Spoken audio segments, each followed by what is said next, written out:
In today's video, I'll show you how to change the name of metrics and dimensions in Looker Studio. Renaming fields is a simple way to make your reports clearer, more professional, and easier to understand for anyone viewing them. First, open your web browser and go to Looker Studio. Log in with your account.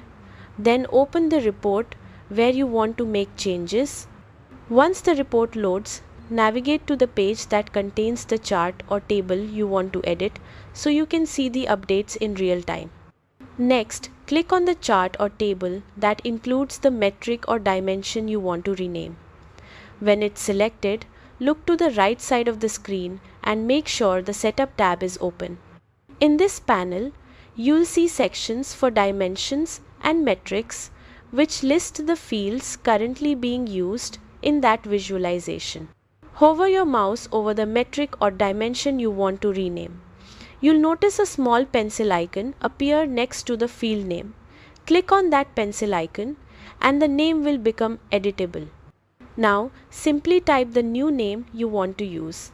Keep it short, clear, and descriptive so it makes sense at a glance.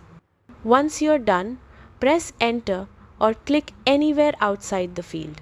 The change will be saved instantly, and you'll see the updated name reflected directly in your report. That's it. You've successfully renamed a metric or dimension in Looker Studio, making your report easier to read and more tailored to your audience. Thanks for watching, and feel free to continue customizing your reports for even better insights.